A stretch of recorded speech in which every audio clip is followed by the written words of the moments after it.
Hello, my friends, and welcome back to yet another episode of Watching the Watchers Live. My name is Robert Gouveia. I am a criminal defense attorney at the R&R Law Group, located in the always beautiful and sunny Scottsdale, Arizona. And today, my friends, we're talking about criminal charges. Dun, dun, dun. It's about Hunter Biden. We are seeing an exclusive coming out of the Washington Post. They're talking about a prospective referral over to the DOJ. And we're going to go through this. The Washington Post has the details on it. Everybody is sort of trying to unpack what this means exactly. But as we know, the way this works, you have investigators, like people who are part of law enforcement at the FBI. They refer this stuff over to the DOJ. The DOJ is then the entity that will make the decision, right? The prosecutor will make the decision. That guy's name is David Weiss, not a special counsel, not anybody who has sort of arm's length distance from any this stuff. But we're going to learn about him. We're going to see what MSNBC had to say about it. And then we'll ask ourselves, is this really meaningful? I mean, they're going to go after him for what? Tax evasion. They're going to go after him for gun charges and all that stuff, where we're thinking there may have been some bigger problems here. In particular, like he was selling American energy interests over to the Chinese. And so we are going to take a look at that story. A few evenings ago, the familiar, if you've been with this channel for a while, we've talked about Tony Bobulinski a lot here. We talked all about him in October of 2020.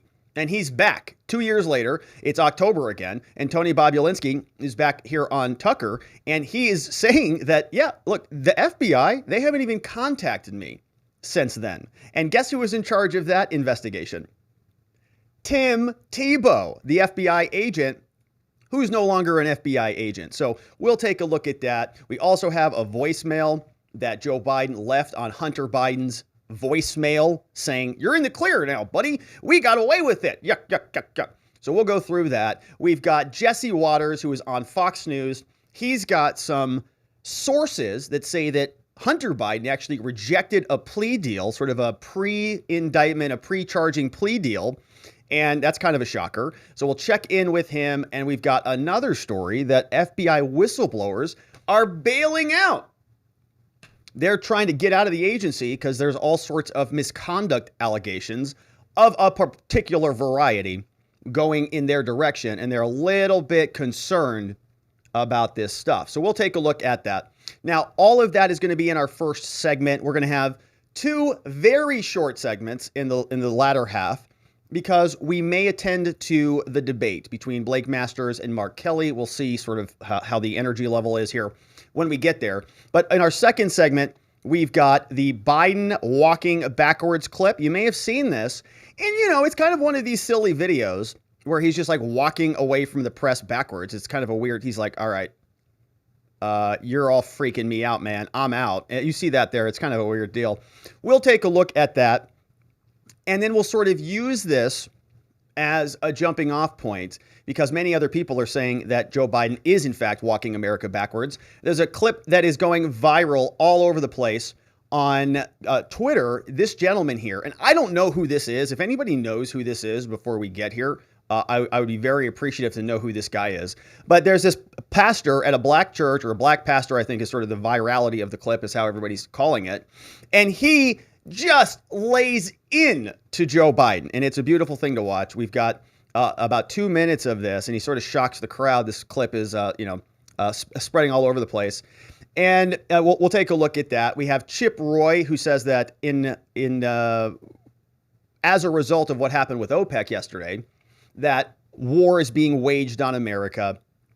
And then, very interestingly, Joe Biden did something I agree with him on for once. Holy moly. And so we'll talk about it. He actually is going to be pardoning a bunch of marijuana offenses. And so, you know, I don't like a bunch of people being locked up in prison over stupid crimes. So we'll take a look at that. Before we jump into our last segment, which is about 5 IRS agents that stole a bunch of COVID money.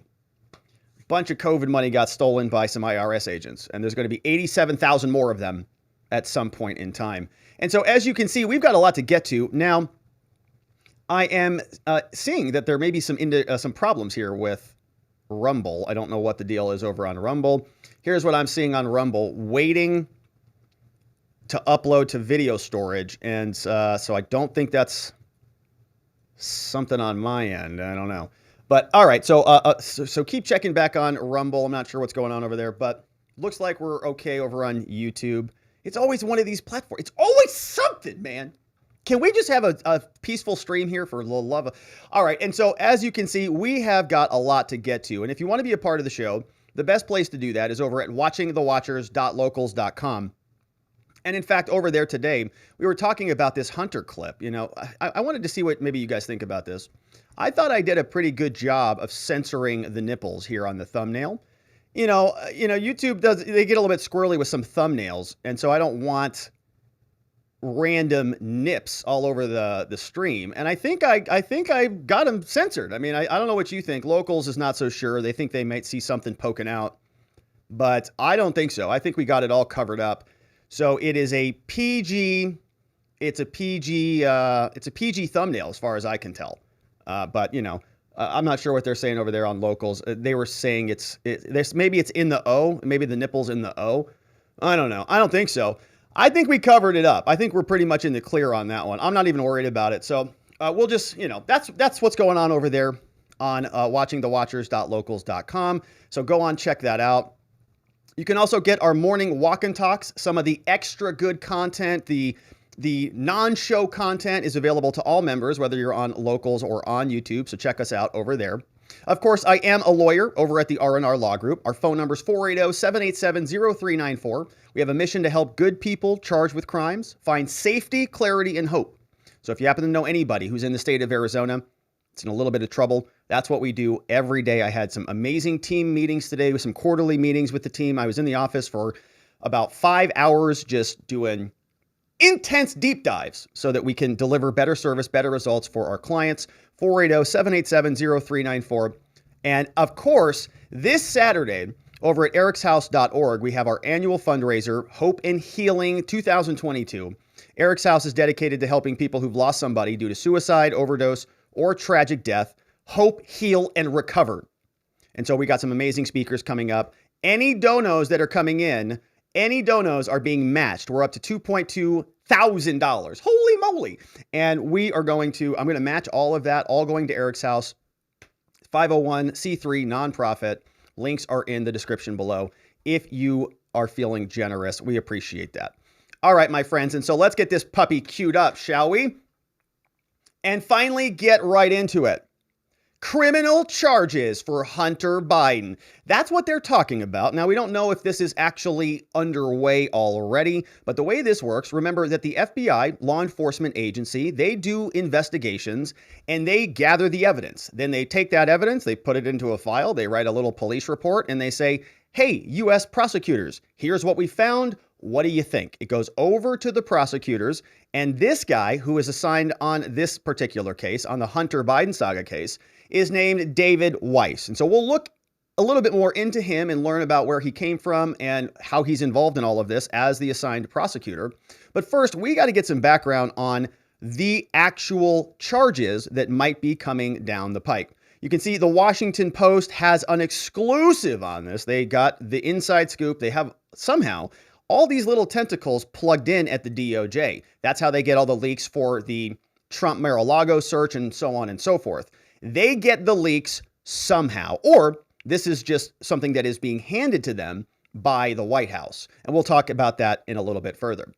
But the Washington Post tells us federal agents see chargeable tax gain and gun purchases as criminal charges in a case against Hunter Biden. So, not all that interesting, okay? Federal agents talking tax charges and gun crimes? All right, let's take a look at what's going on here. In a Washington Post exclusive, they tell us that federal agents are investigating President Biden's son, Hunter. You're kidding me. We have been covering this for about 2 years now. They say finally that they've gathered what they believe is sufficient evidence to charge him with 2 crimes, tax crimes and a false statement related to a gun purchase. This is according to people they say familiar with the case. It's going to go over to the U.S. attorney, David Weiss. We'll learn more about him.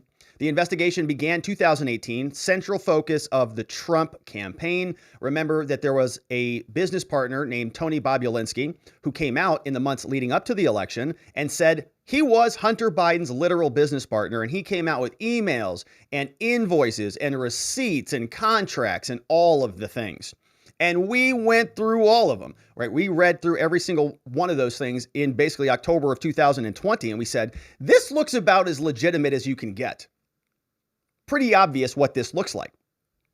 But Washington Post tells us that the FBI and law enforcement finally, after all these years, agents determined months ago that they had assembled a viable case against the younger Biden, but now it's ultimately up to the prosecutors at the Justice Department, not the agents, to decide whether to file charges. You can see why this is a little bit of a problem, right? Guess who runs the Justice Department? Joe Biden. Yeah, that's right, because he's the president. He's the executive. He runs the executive branch. Under the executive branch, the DOJ. Merrick Garland works at the pleasure of the president.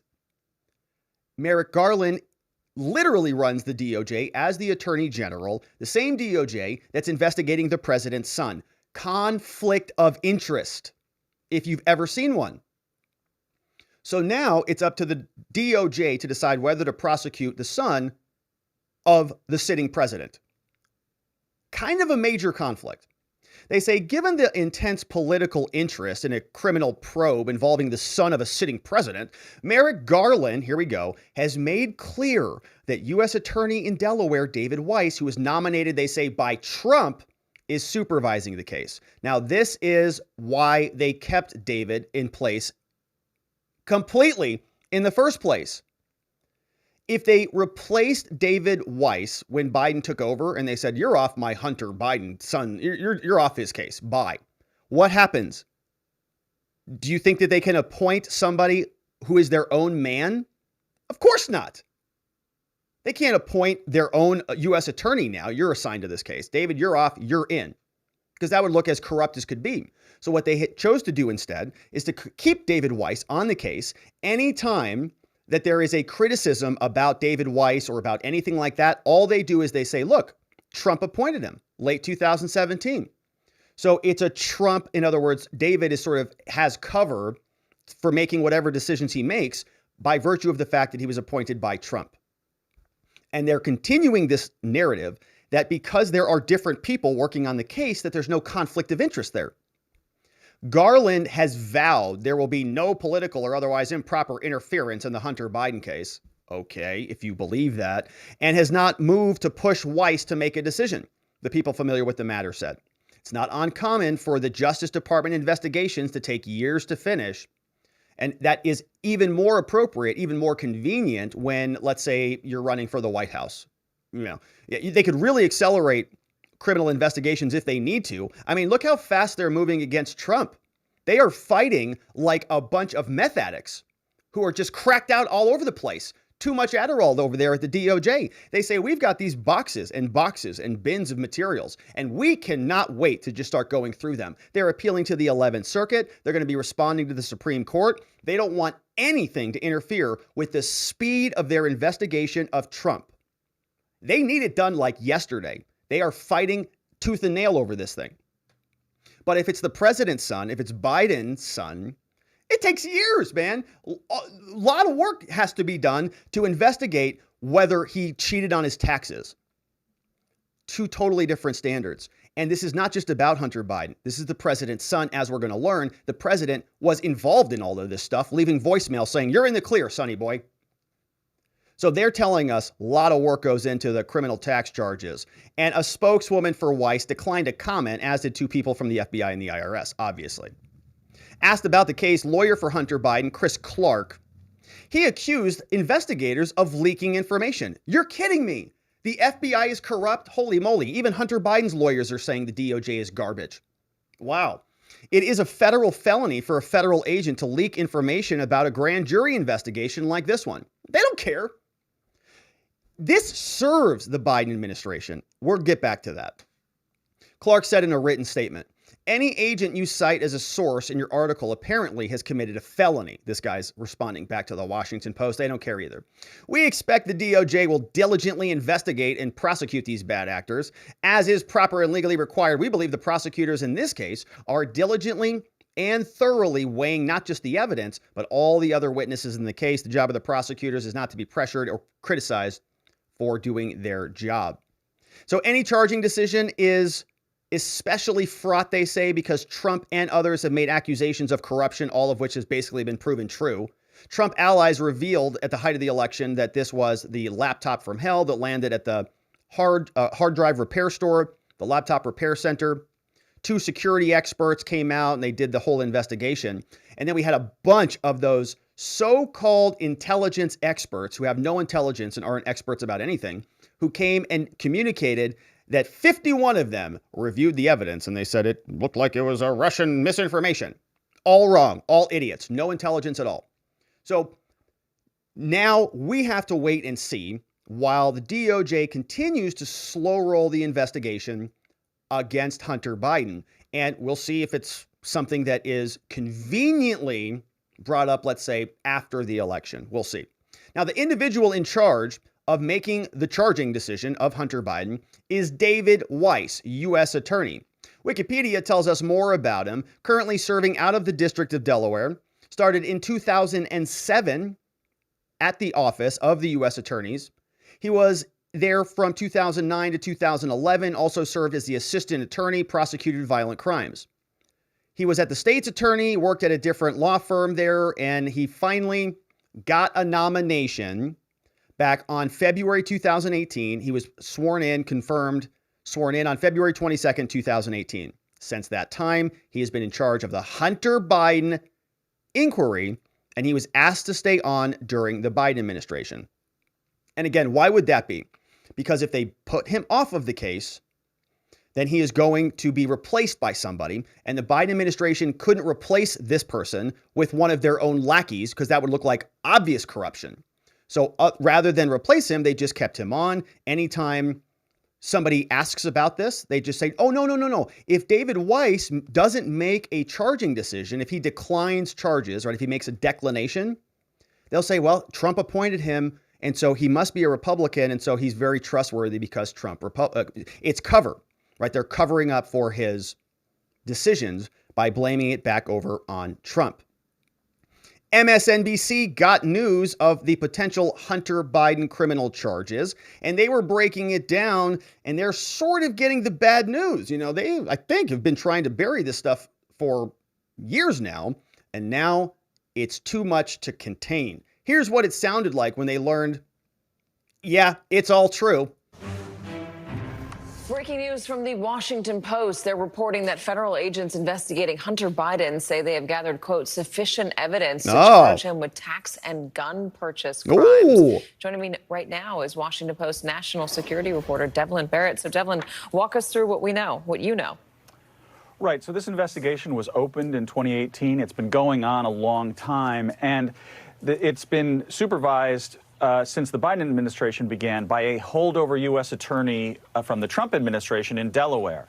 And what we're told is that agents believe and have believed for a number of months that they have a chargeable case against Hunter Biden. But it's important to remember, charging decisions are not made by agents. Charging decisions are made by prosecutors at the Justice Department.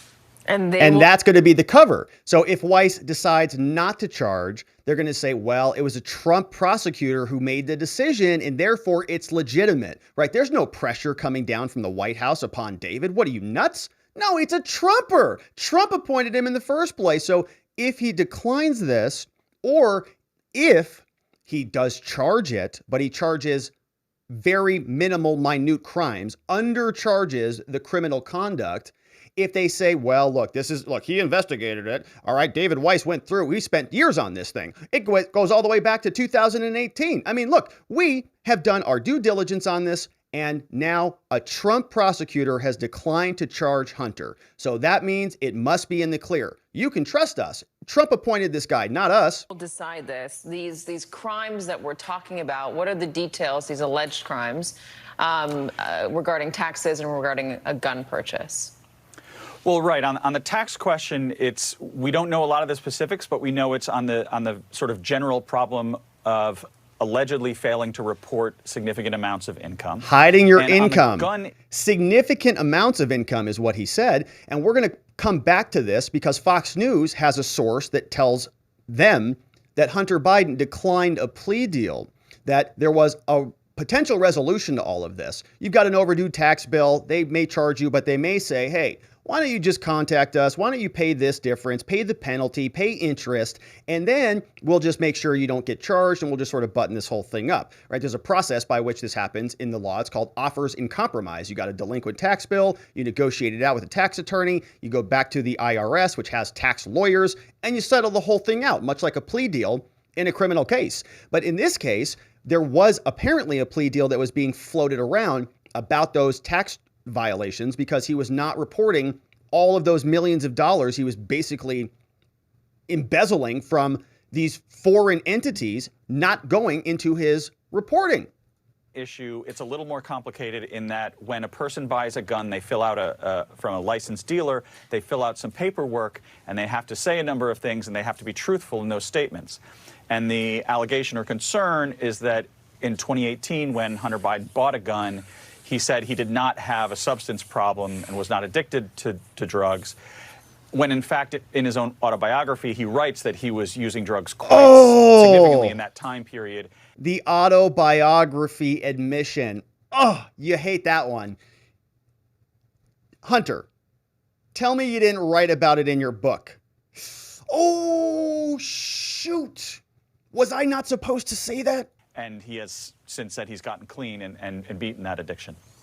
Gun charge, okay. Hunter Biden goes in, buys a gun, fills out the form, says, no, I'm not addicted to drugs, writes about it later in his autobiography. Yeah, I was pretty addicted to drugs. Falsification, lying on a federal form. All right, all of those things, yes, illegal. Okay, gun crimes, illegal. Okay, tax evasion, got it, illegal. But what about some of the bigger issues at stake here? What about his commingling with Chinese interests? What about his business over there in Ukraine? What about all of the various entities he set up, like RSH Holding and RSH Holding 2, and Rosemont Seneca this and Rosemont Seneca that? All of these shell companies that he was utilizing when he was traveling all over the world, engaging with diplomats on behalf of the Biden family. He wasn't elected to anything, but he would move over there and say, yeah, I'm the vice president's son, baby. You want to meet with me or what? Daddy's in the White House, hanging out with Obama. If you want access, you know where to find me and you know what to pay for it. Hunter Biden apparently was sharing this image of the United States with the Chinese. This is them carving up the United States like a piece of meat for the Chinese to eat and consume and gobble up. Here it details the 48 states where shale exists, circled, highlighted, and communicated back over to the Chinese. This is mixed shale and chalk. This is mixed shale and limestone. This is mixed shale and something else that is a complicated name. And we have it figured out for you guys. And if you want access, you go get it. Here you go. Hunter meeting with the Chinese, having all sorts of conversations about how to splice up America and what that feast might look like for them on behalf of the vice president. Hunter's ex-business partner, Tony Bobulinski, said that he had several conversations with the FBI about the Hunter Biden saga. And in the months leading up to 2020 and the 2020 election, Tony Bobulinski was meeting with the FBI, and he was communicating about all of these nefarious misdeeds that the Biden crime family was involved in. But the FBI, even though they promised him that they were going to reach back out and connect with him and investigate this further, never did. They just said, well, Biden's the president now. Nothing else to see here.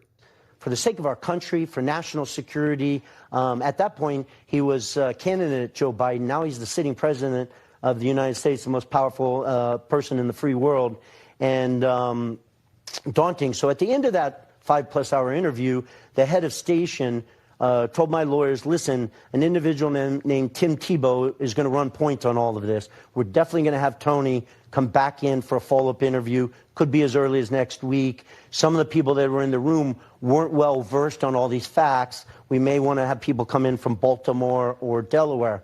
And, you know, I was ready to sit down with anybody that needed me to or travel wherever I wanted to.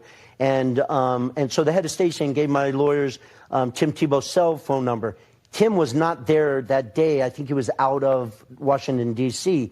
Quick pause. Remember Tim Thibault? He was the gentleman we talked about many times on this show. He was sort of apparently escorted out of the FBI building when he was resigned, released, fired, don't know. But they said, no, this is standard. We always ask him to leave and we walk him out. And many people are speculating that the reason he has resigned or left the FBI, his lawyer said it was voluntary and there was all sorts of justifications for it, and they're not talking about it any further. One thought was he did not want to be under the umbrella of the FBI when the Republicans take over. If the Republicans win this election, and many are speculating they will, guess what? They have the power of Congress now. They get to go subpoena whomever they want, and they get to play the same stupid game the Democrats were playing against guys like Tim Thibault, who are no longer at the FBI. But in 2020, Thibault is communicating with him. Oh my gosh, thank you so much for bringing me this Hunter Biden stuff. We're definitely going to look into it. I mean, you can trust me. I'm at the FBI after all. Look at my badge. Look how long I've been here. I look like I care. And so he then takes it, does nothing with it, buries it under the rug, lets the election move forward. Bobulinski is told that we're going to hear all about this later on. Here's what happens. But my lawyers had an hour and a half call with him that Friday night, October 23rd, and subsequent calls through the weekend and the following week when I was then coming on your show to provide the facts to the American people. And they were supposed to be working a follow-up interview. And Tim Thibault, in his last discussion with my legal counsel, was, listen, we know Tony's cooperating. We appreciate all the information he's provided. We will follow up with you. We'll get back to you. We're definitely going to have him come in for a follow-up interview or spend some more time on this. And I haven't heard from them since. Nada. At all? No. None. Nor have my lawyers. No communication whatsoever? No. Since before the 2020 election? Correct. That's shocking. Yeah. Shocking, yeah. That would be one adjective, yeah. Tell us about Tim Thibault. Yeah, so that's Tim Thibault. He's the guy not at the FBI any longer. All sorts of very troubling allegations about what he did with this Hunter Biden investigation. He was the centerpiece of it. Many people had questions about it. The whole thing was buried during the election, not only on social media, as Mark Zuckerberg said, not only on Twitter, as we saw with Jack Dorsey, but we've also seen it now, the FBI evaporating any negative stories against the president. Hunter Biden covered for by the United States FBI. Tony Bobulinski, Hunter Biden's business partner, also shares a voicemail that President Biden left on Hunter's phone. Hunter Biden, of course, been under a lot of scrutiny, a lot of hot water for his involvement in foreign business dealings, drugs, other criminal activity. But he's trying to maneuver his way outside of the blast zone, trying to paper over this like it's a PR campaign. And of course, who do they enlist to help them with this? The New York Times. New York Times writes puff pieces about Hunter Biden, blames a bunch of the Republican conspirators, says everything is Trump misinformation. The MAGA insurrectionists are responsible for all of this. And Joe says to Hunter, whew, good thing we're in the clear now, son. This is from the sitting president of the United States. This is from Joe Biden to his son, Hunter. Hey, pal, Dad. It's 8:15 on Wednesday night. If you get a chance, give me a call. Nothing urgent. Just want to talk to you. I thought the article, at least the thing online, that's going to be printed tomorrow in the Times, was good. I think it's clear. And anyway, if you get a chance, give me a call. I love you. I mean, that's it. That's staggering. The sitting president of the United States. But that's Joe Biden in his own voice telling the American people, I was always well aware of the business ventures my family was involved in, so much so I could tell my son I read a detailed article that has 50 facts in it. Imagine just sitting in a room with national security and the intel agencies with that article, talking about corruption, talking about China, talking about the Chinese Communist Party, the Liberation Army of China. Joe Biden is saying, I read that article and you're in the clear, Hunter. And he leaves that voicemail for his son. I know what you did. I know what the game that was played was. And guess what? Looks like, I think, I know it's 8:15. It's way past my bedtime. Joe Biden was probably in bed, like 7 o'clock normally, 6 o'clock maybe. And having to call Hunter, you could tell he was really stressed about this. And he did. Hey, I love you, son. Guess what? You're going to have a lot more years of cracking out there. So just buckle up. Don't ever F with a Biden. We'll take care of it, son. Now, that's Tony Bobulinski, shocked that the president of the United States left a voicemail like that on Hunter Biden's phone. Fox News also has some very interesting things to say. Great sourcing about a plea deal. Jesse Waters from Fox News has inside sources as well. And he says that they know a little bit more about that Hunter Biden plea deal that was being bandied about. We know there are potential charges coming towards Hunter, tax evasion, gun crimes, but oftentimes the U.S. government will resolve these cases before they get that far. They'll reach out. It's called pre-indictment negotiation or pre-charging settlements, where both sides, before criminal charges are actually filed, they communicate and they say, listen, all right, we were thinking about charging you with this, but if you do these things, we won't charge you as long as we have this agreement. And you literally sign an agreement, and they're called, in some states, diversion agreements or pre-prosecution deferrals or whatever. There's all sorts of ways to frame this stuff. But you communicate about it and why it really can free up a ton of resources. It can be very useful, politically. It can be very useful for people's criminal records so that they are not going through the criminal process. Even being charged with the crime, even if you're acquitted at a later date, can really be consequential for, a person's reputation and livelihood. This is Jesse Waters saying, I've got sources too, not only the Washington Post, and they're telling me that Hunter Biden rejected a very generous plea deal, something that he should have taken because now it sounds like things are going to get worse. My source tells me that Hunter Biden rejected a pretty sweet plea deal. Eesh. And they were going to have him plead no prison time, a couple $1 million in fines, and he turned it down. That was a bad idea because now I'm hearing it's about $15 million in fines, and they're throwing more felonies that he has to plead to. We're hearing about whistleblowers that are coming out in the FBI. We're hearing about possible more whistleblowers who know and have done business with the Biden family, possibly coming out publicly. When the Republicans take the House, who's going to be Jim Jordan, one of these guys is going to have the gavel, and they're going to be calling associates of the Biden family to testify under oath on live television. They will be subpoenaing Treasury records that show these suspicious wire transfers. We can only hope, Jesse. God knows we where. hope. They're not going to be able to stop that. CNN, MSNBC, they haven't seen this evidence, but you're going to have Tony B. You're going to have more people coming out under oath, answering questions. This is not a Hunter story. This is a Joe Biden story. Yep. The House of Cards could fall if they keep the pressure on. Now, we have questions about that. Are they going to actually investigate the real criminality here? Or are they just going to paper this whole thing up and just say, well, gun crimes and tax evasion, just pay some money and say you're not going to do it again, and we're just going to put a nice bow on this whole thing and forget about it? That would be a gift. But what Jesse is saying is, hey, our sources say that there was a plea deal that was a big problem, and there are more FBI agents who are resigning. It seems like the floodgates at the FBI may have started to fall. Here, this story came out from Jerry Dunleavy over at the Washington Examiner. They tell us FBI whistleblowers, hundreds of agents have resigned to escape sexual misconduct allegations. Hundreds of agents resigned. They want to get out of the blast zone, just like Thibault did. Nobody wants to get caught when the Republicans are back in charge.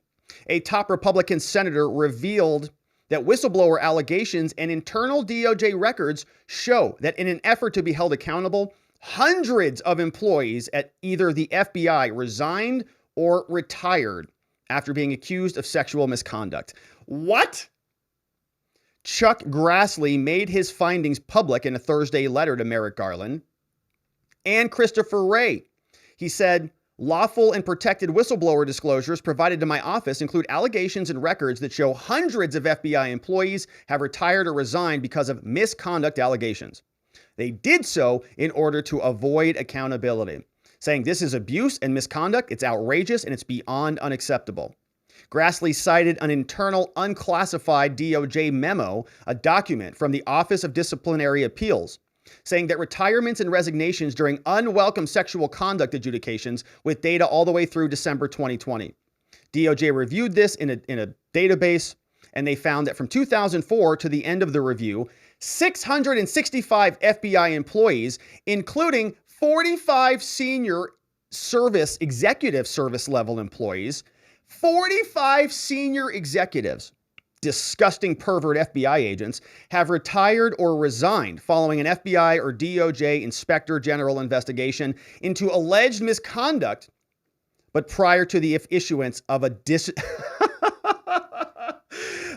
they bailed. They retired or resigned following the investigation into the alleged misconduct, but prior to the Office of Professional Responsibilities issuance of a final disciplinary letter. Oh my gosh. Oh, that's hysterical. So you just, we are about to get fired. So you just retire and resign. Office of Professional Responsibility, the people who are managing, sort of your law enforcement credentials, they can't do anything. I don't even work there anymore. Grassley said that although the text of the document was limited to alleged misconduct, saying the data involved at least an element of sexual misconduct. Of those 45 executive levels, there's only one instance where somebody retired or resigned before or after they completed the investigation. Everybody else left first. So this one poor sap, he didn't do it right. He stayed through. They did the investigation. They said, all right, yeah, you kind of are, not good out there. And then he retired or resigned after it was completed. Everybody else was like, don't do what John did. John got investigated and didn't resign. Look at what happened to him. So everybody resigned, all 45 of them. They probably were, doing whatever they do after hours. Nobody wants to know. They also found that Hendricks, a retired FBI special agent who was in charge of the office in New York, sexually harassed 8 female subordinates. 8 of them at the FBI. It's no wonder they can't find the pipe bombers, and no wonder they can't figure out really much of anything. They couldn't protect the Capitol building because they were harassing their subordinates. On Thursday, Grassley demanded a host of details from the Justice Department, saying these 2 documents show a systemic failure. And the FBI said they're looking critically at themselves, and I want to pull the documents up there. Yeah, we might want to go through those documents in a little bit more detail. I didn't know there was a whole letter attached to that one. So we may have to go through that in a little bit more detail next time we get an FBI story. But my goodness, my friends, that is some serious business going on out of the Hunter Biden saga. Not only are potential charges coming, but we're seeing a lot more activity, and it feels like the dam is starting to break a little bit. Sources are revealing themselves to the FBI, and the FBI is going to have some explaining to do one way or another. If the Republicans win, there may be some pretty serious repercussions, and of course, we will continue to follow along. We also have Joe Biden, who is walking backwards now, answering questions. President Biden walks backwards in front of the media, and he walks America backwards with him. This was the president responding to questions from the media about OPEC. Remember, they just sort of kind of kicked America in the area down there. When Joe Biden said, please don't cut the oil, they did. 2 million barrels right in the toilet. United States prices going up. World energy markets in disarray. President is returning back from Florida, having had a conversation with Ron DeSantis and having sniffed several people down there. He is now back in the White House, and he gets questions from the media. They say, oh, Mr. President, this was kind of like a slap in your face, literally. What do you have to say about all this now that the economy is going to be even further wrecked? No, the trip was not essentially for oil. The trip was about the Middle East and about Israel and rationalization of positions. But it is a disappointment, and it says that they're a problem. Bye. I'm out of here.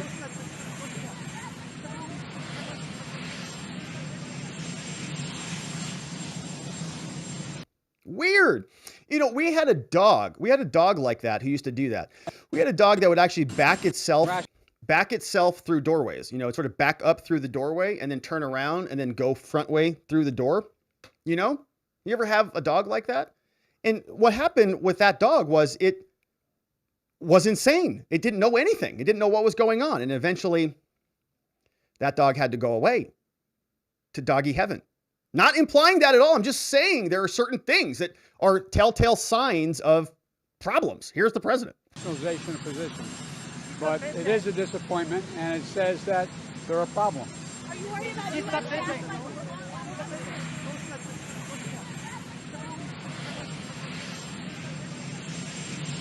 All right, so I mean, it's just weird. Like, it's just a weird thing. But he does a lot of weird things, and nobody knows really what is going on.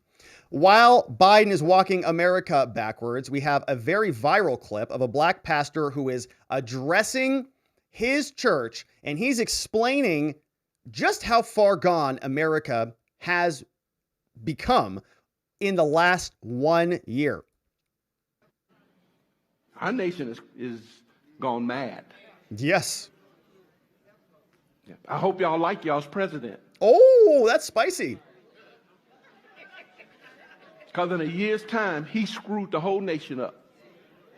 You ain't got it. I told you, I don't care how many blind eyes open if I say something like that. Wasn't my blind eye. I'm out of here. He must be a Republican. You know, it took that man 1 year to screw the whole country up. 1 year. A year. Don't be looking at me like, no, our nation's gone backwards. A year ago, you were paying $2 a gallon for gas. Yeah, let's take it where you can relate. And you're paying almost $4 now because of his decisions. Yeah, it's his decisions. 2 million people have crossed our borders from Mexico. Now he getting political. No, kingdom. I'm kingdom. Screwed it up. And these people coming in they don't get COVID tests. And they aren't forced to get vaccinated. And they put on airplanes, read your paper. No, they ain't gonna put this in your paper. They don't report this. But they are flying people who cross the border illegally. Your government is flying them to cities across the United States and putting them up in hotels and paying for them with your money.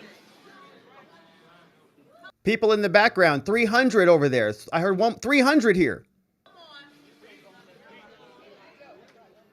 Only took a year to screw the country up. Pretty quick. Just took a year. Mercy, she says. Just took a year. Yeah, he must be a Trump supporter. No, I believe. Yep.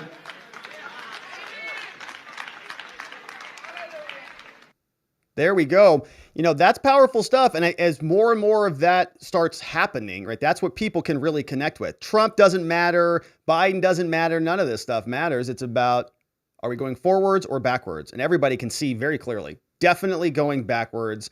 Amazing clip, and looking forward to seeing a lot more conversations about just the raw implications of what this president has done just on everyday Americans. And it's going to, once this is okay to start to say, the Democrats are in big trouble. Chip Roy, representative, is saying that America is losing the war. The Biden administration is fumbling everywhere they turn. OPEC just turned around and gave him the old backhand, said, we're not giving you any additional oil. Stop asking us. We're tired of talking to you. And Chip Roy is communicating that that is not good. Said, we don't mess with Texas.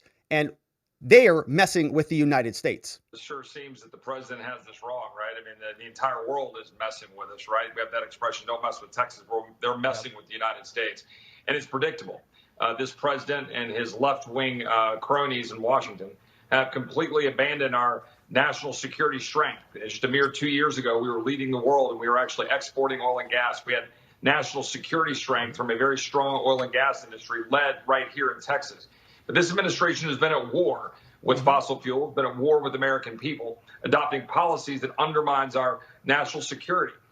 You just said it, right? He was over there begging the Saudis. I mean, think about that. Yeah. Our national security policy for this president, this Democratic administration, is to go beg the Saudis to open up oil and gas when we sit on a mountain of oil and gas in the United States. It's a choice, Trace. And I just want to... And they are making choices. There's new rumors that the Biden administration is now trying to even undo some of the oil and leases that are offshore, stopping all of the offshore drilling, in addition to clamping down domestic production at the outset of the administration. So it started with the cancellation of the Keystone Pipeline and all of the changes that Joe Biden initiated on day one. And it's turning into a catastrophe, and they're still not done. They are still continuing on.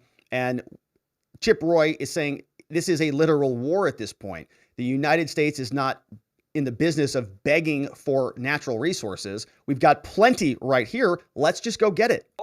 Your viewers out there to know that this is a choice. It's a purposeful choice. You've got Transportation Secretary Buttigieg out there saying, oh, we need to have our magic battery-powered cars. That'll save everything. Even though if you plug your car in, you're going to use up as much electricity as you do with your air conditioning unit.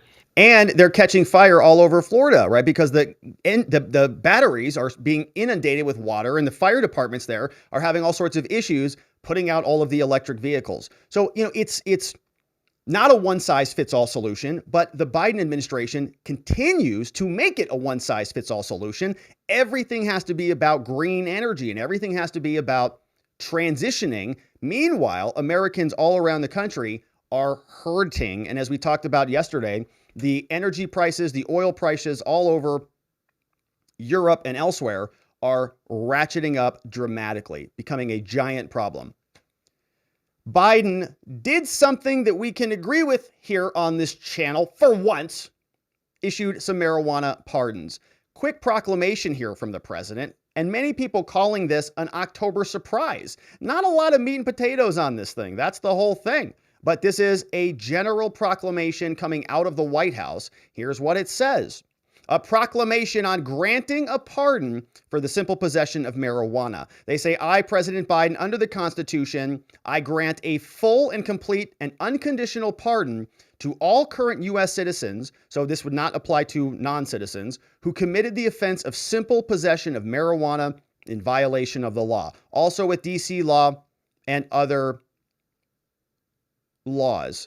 All current U.S. citizens or lawful permanent residents who've been convicted shall be restored to full political, civil, and other rights. And I think this is a very good thing. I think there's no reason for people who've been convicted of simple marijuana possession crimes to have a permanent felony conviction or to be treated like criminals by our very own criminal government. That's insane. This is a good thing. My intent by this proclamation is to pardon only the offense of simple possession of marijuana, not any other offenses related to marijuana. None of this applies to any other controlled drug, does not apply to non-citizens. Pursuant to this proclamation, Attorney General shall effectuate certificates of pardon and send that everywhere to everybody who's been convicted in federal courts. Attorney General, acting through the pardon attorney, directed to create procedures to make all of this happen. I've signed this October 6th, the year 2022 by Joe Biden. Woo, and honestly, that's a good thing. That is a good thing. I don't think there's any reason for people to continue to be punished indefinitely by criminal charges related to simple possession of marijuana. Okay, we'll give it to Joe on that one. I'll give him nicely done, Joe. And I was saying that, honestly, Trump should have done this. Republicans should have done this a long time ago. They should have gotten way ahead of the marijuana issue and basically demanded decriminalization across the country because it's already happening, right, in many states. But Republicans, of course, are largely incompetent. So they were not able to wrap that together. And Biden is leapfrogging them on that issue. And I think it's going to be to good effect. Now, this only applies to federal cases, but the president is sort of encouraging governors and local states to also adopt the same sort of framework and to make similar changes. And in Arizona, for example, we've done that, right? We've already decriminalized most marijuana offenses. You still can't, DUI in marijuana and drive in marijuana and stuff like that. But yeah, simple possession charges used to be a felony in Arizona, a felony. Insane behavior. And of course, that is now changing, which is very, very good. We don't want an overly burdensome federal government criminalizing everything, finding excuses to put people in prison for anything because they know it's not just marijuana, it's everything else. They'll find any reason at all to put you in prison. We don't like that. But Biden walks America backwards, and it is not good. We'll see how it continues to shake out. Thank you for following us, liking this video, and I look forward to seeing you on the next one. All right, my friends, we've got one final quick story here before we jump into your questions and your comments. And it's just a real short story. There's not much here. 5 IRS agents stole COVID pandemic money. The IRS agents are the people who are supposed to be very careful with money and not break any rules, put everything in the right spreadsheet and make sure that everything's above board because Lord knows you don't want to be visited by the IRS. But I guess if you are the IRS, maybe you don't have that fear. Unfortunately for these 5 people, now they're going to be fearing the DOJ. Published Tuesday, October 4th from the Department of Justice. They're publishing for immediate release. They say 5 current or former IRS employees are charged with defrauding federal COVID programs. They've been charged with schemes to defraud the PPP plan and the Economic Injury Disaster Program and the CARES Act. 3 of them, all of them basically. The U.S. attorney said the IRS employees charged in these cases allegedly abused this trust in them, placed in them by the public. And our criminal division is committed to safeguarding the public trust. Oh, God, give me a break. This matter demonstrates the brazenness with which bad actors have taken advantage of the federal programs meant to help those who suffered from the pandemic. The DOJ is going to continue its hard work to root out fraud. Can we get some details here? According to court documents, defendants allegedly obtained funds under the programs over 1 million buckaroos. Nice. Then they used the loan funds for purposes not authorized, but instead they took that $1 million. What'd they do with it? Cars, luxury goods, you see here, personal travel, and where'd they go, baby? Vegas. Yeah, viva Las Vegas. Like that guy on YouTube. These individuals, acting out of pure greed, they say, abuse their positions by taking government funds meant for citizens and businesses who needed it. I thank our law enforcement partners for investigating this. The Treasury Inspector General says that they're also investigating them, saying they violate their oath of office. Here are the 5 individuals responsible allegedly for these crimes, published by the Department of Justice. Brian Salisbury, 46, Memphis, 2 counts wire fraud, 2 counts money laundering. He was employed by the IRS as a program evaluation and risk analyst, according to the indictment. He submitted 4 fraudulent EIDL program applications seeking $501,000 in loans and obtaining $171,000 in loans. He spent a portion of the funds on a Mercedes-Benz. Oh, no. And then he deposited the rest of the funds into a personal investment account. All of these people are presumed innocent, okay? And they deserve the presumption of innocence and, lawyers and all of that stuff. But they're also IRS agents, and so they should know better. Courtney Kinshay Westmoreland, she's 38 years old, out of Tennessee, 3 counts wire fraud, employed by the IRS as a contact representative at the Wage and Investment Service Centers Department. According to the indictment, she applied for $32,000 in loan, got $11,000. She used those funds for, let's see here, oh yes, manicures and massages, oh yeah, and to purchase luxury clothing. In addition, while employed full-time by the IRS, I wonder if she reported any of those expenditures. While she was working there, Westmoreland allegedly submitted fraudulent applications for unemployment too.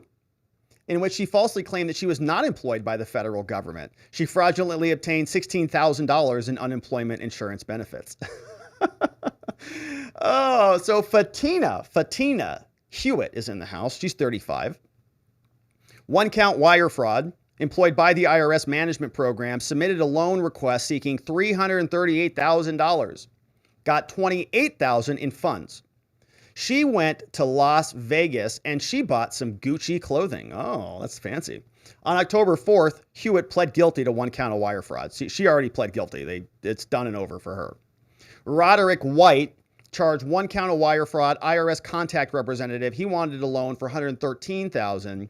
Got $66,666, which is just appropriate denomination for the IRS. White allegedly spent the loans on personal items, including a Gucci satchel. You know, they must have all gone to the Gucci store together. Man, just put it on mine, get it to hers. You get one. Are you getting one? All right, I guess I'll get one too. On August, White pled guilty to one count of wire fraud. Tina Humes, 56, she's charged one count wire fraud. She was a lead management program assistant for fraudulent PPP and other loans. She wanted $133,000, got $123,000 in return. She allegedly spent the funds on jewelry and trips to Las Vegas. She pled guilty as well. Each count carries certain time in jail. Lawyers are involved. We care about everything. Our fraud section is amazing. The COVID task force is amazing. We're the DOJ. Everything we do is incredible. So those are the 5 IRS agents that got charged with crimes for stealing COVID money. And apparently we're going to get 87,000 more of them. Yay! That's going to be a lot of fun. Can't you just get excited about that feeling? I wonder how many more loans are going to be submitted and how much more revenue will be siphoned off from the American people. 5 IRS agents stealing the COVID money. And hopefully they're happy with their Gucci products. But that, my friends, is it for the show. And of course, it is time now to hear from you and to see what you have to say over from watchingthewatchers.locals.com and see what some of your questions are here. We're going to do a quick refresh over there. And as a reminder, I know the super chats are not coming in, but those are donos that are coming in. And so if you want to donate to ericshouse.org, I am matching all the donos that are coming in. And I'm very grateful for your support over there. They're doing amazing, amazing work. All right. And let's see what came in over on Locals. First one in the house is from Trollmaster. Great. It's a meme. Here it says, Hulk, the strongest upload there is. And I'm wearing green today too. You know, I had a conversation with my internet service provider today while we're talking about this. And guess what they're doing? They came out, they had to fix some things. I had a 10% packet loss. Don't have a 10% packet loss anymore. But he said that we have to replace the PED. I don't even know what that is. He said it's for the whole basic neighborhood kind of a thing. So he said, I came here, I fixed some stuff, but I got to replace this big thing called the PED. And it's going to take 3 to 5 days. We're going to come back out and do it. Just wanted to let you know it's kind of messed up out here. I said, I know. I said, the tubes are clogged. That's why I say that, because I can feel it. It's gross. Clean them out. And so the ISP is going to clean them out. Thank you, Trollmaster, for we're going to have some very strong upload speeds. Very nice girth, very nice width, very nice length in speeds. I can't wait for it. Here, Jason says, what do you think? Biden 2022 university loan forgiveness for votes, 2022 marijuana possession conviction for votes, 2022 strategic reserve release national security risk for votes, and then Biden 2022 raid and accuse former opposition for future president for votes. All of those schemes being conducted with fraudulent artifices and devices, all, I think, very valid criminal charges that should be prosecuted against the president, maybe the former president, after the Republicans are in charge. Thank you for that one, Jason on Blast. Let's see what else we have here. Oh, gosh. Here, let me screen this one real fast. See. So that together with okay, hang on a second. Oh, my gosh. This is out of control. All right. I think we're going to play this one. Hopefully, Yeah, I think this is good to play. All right, here's what we're going to play. All right, this is from Paul Mino. Paul Mino, the incredible meme smith. Here it's coming up. Hold on, I gotta. What is going on here? Oh, it's not letting me do full screen on this window. So that together with your help. Here it is. All right, this is from Paul Mino in the house. Let's get the volume up. So that together with your help, we can shine that big, beautiful spotlight down upon our system with the hope of finding justice. Down upon our system with the hope so that we can shine the spotlight down upon our system with the hope of finding justice. I'll continue to work on it. I'm a little bit rusty, but we'll get it back into the swing of things. Thanks for the proposals. Thanks for the petitions. We'll continue to work on the show. Yes, that's how I feel all the time. That's how I feel all the time. Every time there's a little noise back there. Thank you, Paul, for that one. That's how I feel about everything, right? And gosh, you know, it's going to live in infamy. The whole scene's going to live in infamy, my spotlight. I'm a little bit rusty, but we'll get it back into the swing of things. Thanks for the proposals. Thanks for the petitions. All right. Thank you very much. Paul Mino, the memes. I don't even know how he does those. I mean, that's incredible. Thank you, Paul. Oh my gosh. All right. FBI. I'm going to have nightmares now. FBI coming to get me. Here, that one came in from Paul Mino. Speech Unleashed says, love it. Love it, Paul. Thank you, Paul. Jeremy says, hey, if Hunter is expecting a pardon, wouldn't it benefit him to be charged with all of the serious crimes he's been talking about? Being charged for low-level crimes and then pardon doesn't really help him if there are other crimes that he could later be charged with, right? Well, so yeah, you know, first of all, great question. I have a question about whether if it is a small, low-level offense and they take a plea deal, something that I might think might happen would be they would write into the plea deal, no other crimes would be charged. Okay, so they would say, you lied about taxes on all of these things, and if you plead guilty to these criminal tax charges on all of these things, we're not going to charge you or investigate any other crimes related to all of those transactions. So it could sort of immunize him in a way. Right. Let's connect all this to taxes. All right. Bring it all into taxes and then say, if you settle this, it's going to settle everything. It's like a global plea deal, which is the same exact thing that happened with JE at one point and GM actually in one point. And I still think there's an appealable issue there for GM at some point. We'll see if that, you know, ever comes about. But there is some good questions about this. I don't know, you know, or conversely, President Biden could come out and he could say, I'm going to pardon you for everything in order to deal with this lower level charge. But then that would be, I mean, that would be like a political mess, right? If he did that. So I think it's probably more likely that they just wrap it all into this global resolution. You have, you know, a plea of guilty to something in exchange for no further prosecution. And that's a good question. Here, let's see what we've got here. This one came in from Speech Unleashed. And gosh, I saw this. Is this like a real thing? Were his pants on backwards? Is this like a real thing? Or did they just not have a fly? Like, that can't really be real, right? It looks like they're on backwards to me.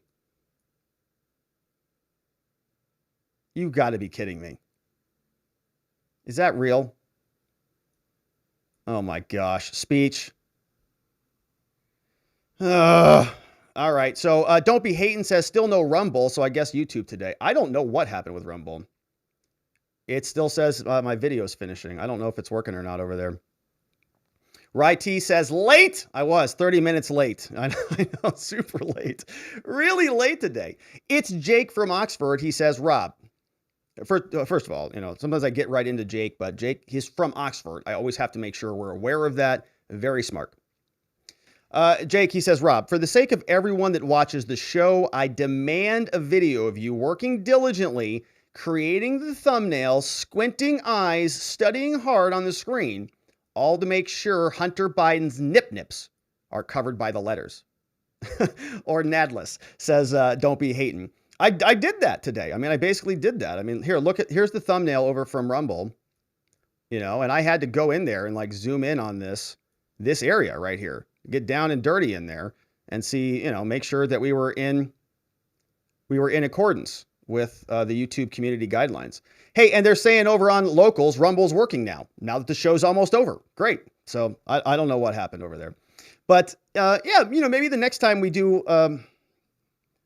you know, a Hunter Biden thumbnail, maybe we'll have to come up with something. Zach Nichols says, if convicted on the money charges, can they go back and charge him for not registering with FARA?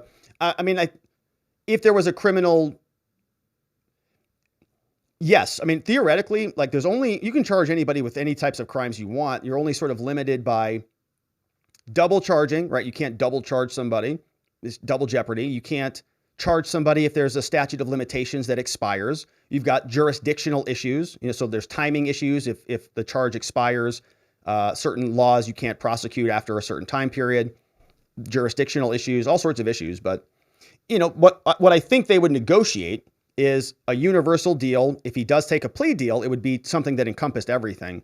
Would be, if I were representing Hunter, that's what I would be shooting for, right? I'm not signing anything unless there's some security for our client that this is not going to be just an ongoing cascade of charges. What are you, nuts? No, we'll sign it. Otherwise, you know, we're going to see what else you've got out there. Speech is here, says, sorry to be a downer, but I doubt the Repubs are going to go after Hunter or the FBI. Every time they're running for office, the Repubs talk tough. However, when they actually get control, they turn soft and suddenly they want to try to look like the better party by, quote, working across the aisle, which means they won't get anything accomplished. I'm with you, Speech, on it. I don't believe him for a minute. I don't believe him. Okay, I'm sort of, you know, we talk about it here and I'm like, okay, sounds great, but I don't think they're going to do it either, because it's all just a big, gigantic grift. Former says, hey, big boy, the sexual misconduct allegations are just a smokescreen to allow them to leave. The correct investigation was investigating and using, quote, under the color of authority and prosecute those turds to the fullest extent of the law. From former LEO. Well, they're all out of there and who knows exactly why. Also says, will those pardons occurring now give them time to register to vote? That's a good question. That's a really good question. I guess, yeah, I guess it would, wouldn't it? It would, yeah. If they're federal felons and the only thing that's keeping them from voting is their federal felony, yeah, they could go vote, I suppose. Here, you know, it's all got to get done and so on. On this topic, Speech says, honestly, I do not think it is a good thing that Biden is pardoning those who were found guilty of marijuana possession. It's essentially the president overriding the laws of the states, and other issues when the president makes sweeping decisions overriding state laws, we cry foul. However, if it is an issue we agree with, it's okay. That is not right. If people are okay with the president overriding individual state laws by doing this, then how can they complain when he tries to do something similar, for instance, trying to make abortion legal across all states? Can't have it both ways. It's a great comment, Speech, and I understand your perspective on that. I think so. Here a couple thoughts on this. Well, first of all, the president, technically speaking, is not really overriding the laws of the states. This only applies to the federal crimes, and he does have the pardon power, so it really would only apply to the federal the federal laws. So if you have a state that still criminalizes marijuana, this isn't going to apply to those people. It's actually not that many people. I think I heard a number, it's like 4,000, 5,000 people. Is not that much in the grand scheme of things, because most marijuana violations are local crimes, right? They most often happen locally. The feds are busting people on federal lands and at the border. Otherwise, most marijuana crimes are actually state level crimes and they don't come into the full purview of the federal system. So there's that. There's also, just to play devil's advocate here, right? There's also a big justification in the pardon power. The reason we have the pardon power is to have a little bit of an escape hatch, right? Like an escape valve, so that when you have draconian laws or overly criminalized some segment of society, the president can come out and sort of pull the escape hatch. Now, I understand your point. Like, what if the president also came out and said, hey, guess what? we actually are going to like defund the police, and I'm going to just pardon everybody. Okay, it's not just marijuana, it's all drug crimes. You know, he wakes up one day, he's even more demented than usual, and he says, we're just going to, all drug crimes are gone, all domestic violence crimes are gone, any crimes towards certain demographics gone, pardoned, right? He could do, let's say he did that, and you could then see the slippery slope that this goes down. So I get your point. You know, the pardon power is one of these weird things that we have in our law that, yeah, it's like it can definitely be abused, but it's put in there as a protection because you sort of want to make sure that if there is a massive injustice or a political process, like really the pardon power was sort of really, you know, in the Federalist Papers and other things for like political prosecutions and political powers and things. So it's a very interesting debate speech. We could probably talk about this for hours, but I do understand your point, and I do think that there's a possibility of getting cavalier with some of this stuff. And you know, there's double standards on this. If Trump would have done it, it would have been a gross exaggeration of power. Biden does it. It's, you know, it's helping people across America. So I understand it. Thunder says, when Kamala worked as a prosecutor in LA, she was known for prosecuting black males with weed. And then she laughed about it on a radio show. Once again, the Dem hypocrisy shines through. Will the men she put in prison be released with this presidential order? Not in California, not in the state, unless they do something about that. But I'm pretty sure marijuana is legal there now also. So I'm not sure. Like, I'm not sure what they did. Like, is anybody that Kamala put in prison still in prison? I'm not sure. Here is another one from C. Reed's in the house. He says, Rob, I was just wondering about this Mary Jane thing. I replied, here, let me take a look at what this is. From the president, from the POTUS account. Says, as I've said before, no one should be in jail just for using or possessing marijuana. Today, I'm taking steps to end our failed approach. Allow me to lay them out. First, I'm pardoning all the federal offenses. Second, I'm calling governors to pardon states. Third, we classify marijuana as heroin, more serious than fentanyl. Makes no sense. I'm saying, please review this and reclassify marijuana. I'd also like to note that as federal and state regulations change, we got to get better on the trafficking, marketing, and underage sales. That's before, yeah, and there he goes, right? Clear racial disparities around prosecution and convictions. And so, yeah, right, it's a political move. I think it's a good political move. I think it's going to serve him well, but we will see. Anyways, that's what C. Reed sent. He says, I replied, easy if you work with Congress to not list it as a drug, a Schedule I narcotic, or if Trump can declassify just by thinking about it, why can't you? I may not be right, but I'm not wrong. So C. Reed is trolling the president. Yeah, just declassify it with your mind. The Veil says, hey, Rob, the DOJ being under the executive branch somehow never crossed anyone's mind in Congress that might be an actual problem. Isn't the DOJ technically the duties of the judicial branch? No, it's in the executive. Thus, must be under the judicial branch. No. No, it's the Department of Justice. They're the prosecutors. So you have to think about this. Think about this like people, right? Like if you get charged with a crime, you have a prosecutor, you have a defense lawyer, and you have a judge. The judiciary is the judge. The person prosecuting you, that's the DOJ. That's the executive branch. Same thing as exists in your state. Like the governor is the executive and the governor enforces the law. And so the executive branch enforces the law. DOJ, as the enforcement arm of the executive branch, does that. What are the chances the FBI agents that retired or left due to misconduct partied with Hunter one too many times? I'm pretty sure there's at least one. There's probably at least one. Hey, Zulu came in with a big dono. I saw Zulu. Thank you very much for that, Zulu. I can't, these donos don't stand out, so I miss them sometimes. I also saw Teresa Salazar donated $10 to Eric's house. All that's being matched. I'm matching every single one of the donos that come in. So thank you to Zulu. Thank you to Teresa. I've seen a couple of those come in. They don't show up on my screen like a regular super chat, so I can't log those in. But those are all being matched. Thank you very much, Zulu and Teresa. Here, this one came in from The Veil. Says October 8th, an important day. Julian Assange defense team, they're holding rallies. I think they're doing a human chain, right, around Yeah, surround Parliament. I think they're also in D.C. So check this out. Assange, at Defense Assange on, looks like Twitter. If you want to join in and support Julian Assange, which of course I think is a good cause. Thank you for the info on that, The Veil. Here, Rai T says, the Republicans won't do anything if they get back in power. They let the Dems walk all over them and then do nothing back.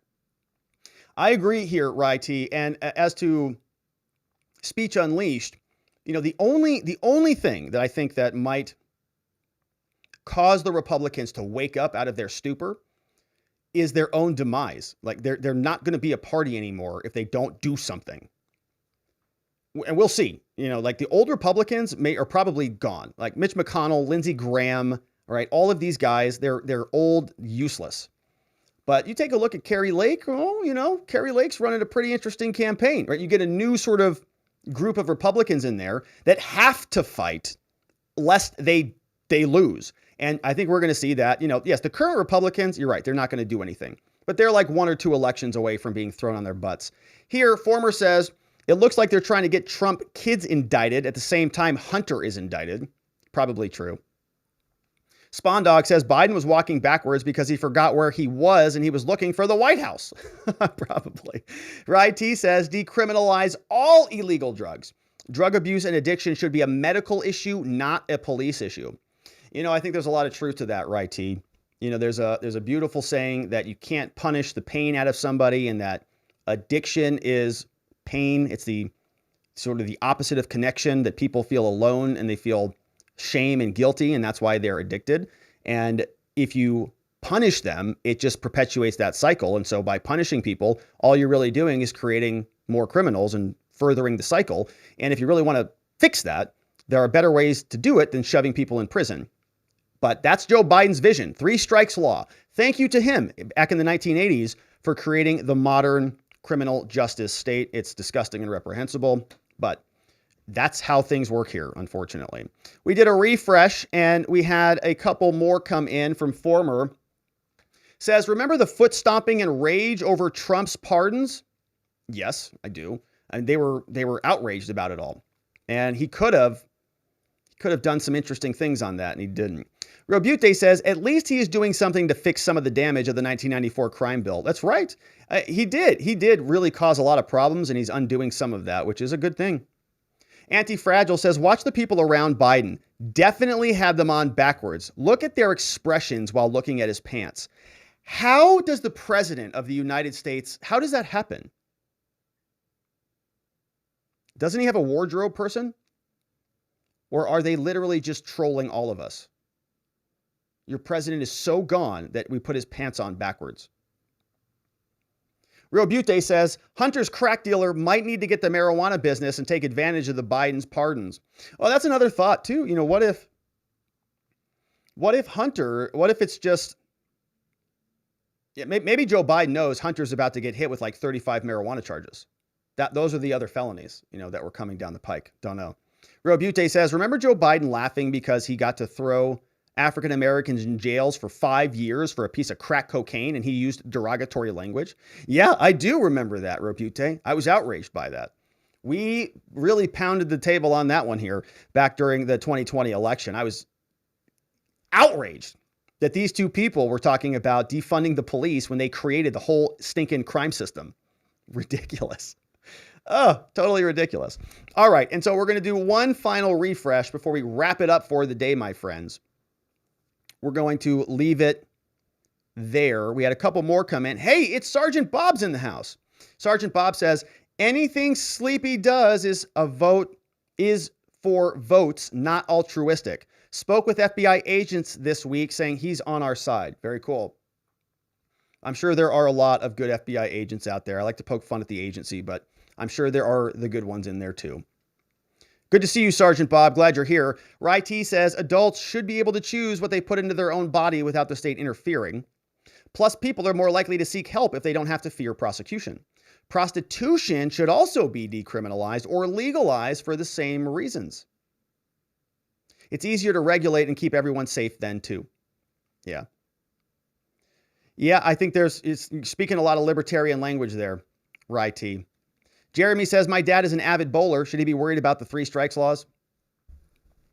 Only if he can get 3 strikes in a row, Jeremy. Yeah, right.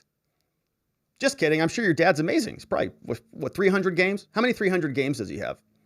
Because then, yeah, he's going to be breaking the 3 strikes rules over 3 times in a 300 game. But that, my friends, is it for us for the day. We are going to leave it right there, my friends. I know there is a debate coming on later, but we're not going to cover it live. It had a little bit of a long day here today, and the voice is given out a little bit. So we're going to leave it there, and we'll turn you back over to the Blake Masters debate. He's debating some space cadet somewhere in Arizona, and so that's coming on in about 10 minutes or so. So we're going to go jump over there and sort of put that on in the background and see. We'll cover it tomorrow. We'll see if there's any good things to clip from it.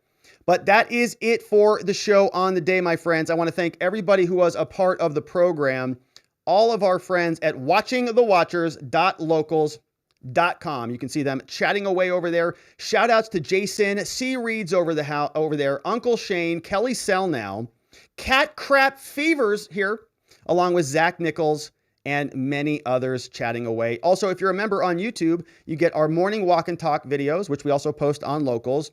Some of the more exclusive content, you know, that we carry on the conversation before and after the show. We're building a community, baby. Either on Locals or on YouTube, you get access to those. You also get those very custom gifts. I am a lawyer at the R&R Law Group located in Scottsdale, Arizona. We help people from all over Arizona. We've represented people from all over the world. People come here, visit the Grand Canyon. They come here to get married. Weather's beautiful.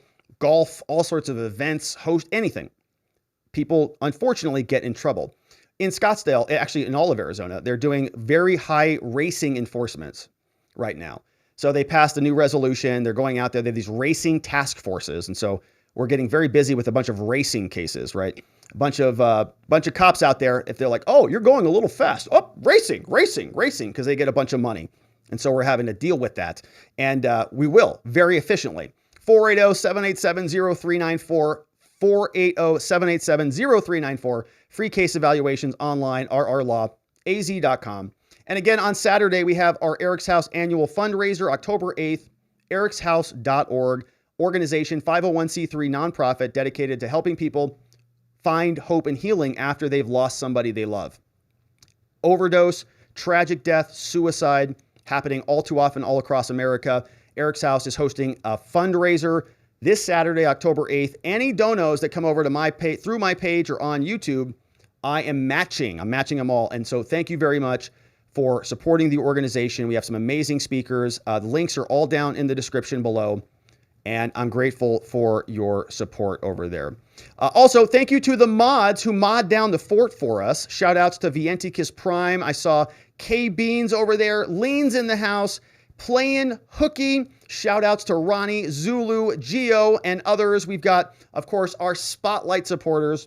Big thank yous to Chris Romero, David B3, Dr. EMB in the house, along with John over at qsimple.com. If you haven't been to that website, well, I don't know what the heck you're doing, but it's a good one. And that, my friends, is it for us for the day. I want to thank you for being a part of the program, and I hope you have an amazing, very restful sleep tonight. Beautiful dreams, a very serene slumber, so that you're rested and well, so that tomorrow I can see you right here, so that together with your help, we can shine that big, beautiful spotlight of accountability and transparency down upon our system with the hope of finding justice. Have a tremendous evening, my friends. I'll see you right back here tomorrow. Have a great night.